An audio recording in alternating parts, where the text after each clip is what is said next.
নমস্কার। আজ 25শে বৈশাখ বিশ্বকবি রবীন্দ্রনাথ ঠাকুরের জন্মবার্ষিকী। তো রবীন্দ্র জয়ন্তী উপলক্ষে প্রথমেই সকলকে জানাই অনেক অভিনন্দন আর অনেক শুভেচ্ছা। তো আজকের দিনটা ভুললে কিন্তু একদমই চলবে না। তিনি বাংলায় 1268 বঙ্গাব্দে 25শে বৈশাখ আর ইংরাজিতে 1861 খ্রিস্টাব্দে 7ই মে কলকাতার জোড়াসাঁকোর ঠাকুর পরিবারে কিন্তু তিনি জন্মগ্রহণ করেন। তিনি আমাদের অনেক কিছু শিখে গেছেন।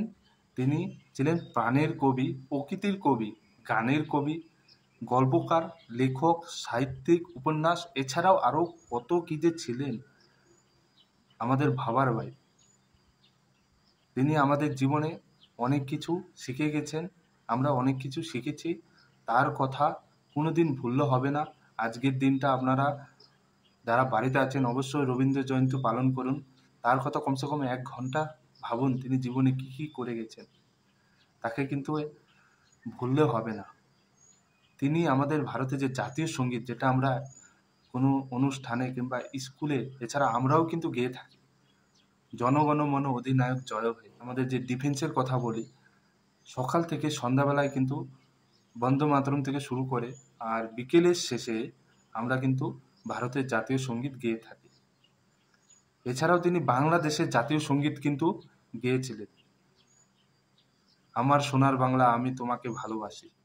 তিনি ছিলেন পৃথিবীর কবি, দেশের কবি এবং বাঙালির কবি, তাই আমরা গর্বিত তিনি ছিলেন বাঙালি। তিনি 1913 সালে গীতাঞ্জলি কাব্যগ্রন্থের জন্য, ইংরাজি কাব্যগ্রন্থের জন্য প্রথম নোবেল পুরস্কার পান। তো তার কথা ভুললে হবে না, তিনি চিরস্মরণীয় হয়ে থাকবেন।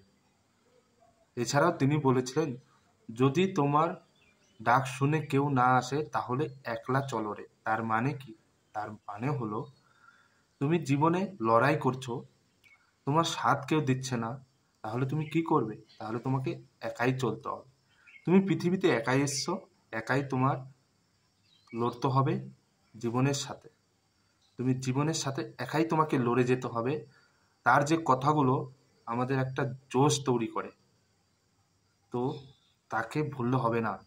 তো আজকে রবীন্দ্র জয়ন্তী, সবার কাছে রিকোয়েস্ট রইল সবাই রবীন্দ্র জয়ন্তী পালন করুন। ঘরে ঘরে সবাই রবীন্দ্রনাথ ঠাকুরকে কমসে কম আজকের দিনটার জন্য সময় দেবেন, তার কথা ভাবুন। তিনি জীবনে কি কি করে গেছেন আমাদের জন্য, তার ঋণ আমরা কোনোদিনও শোধ করতে পারবো না। তাই আবার আমি বলছি, রবীন্দ্র জয়ন্তী উপলক্ষে সবাইকে অনেক অনেক শুভেচ্ছা আর অনেক অনেক ভালোবাসা রইল। সবাই ভালো থাকবেন, সুস্থ থাকবেন। জয় হিন্দ, জয় ভারত।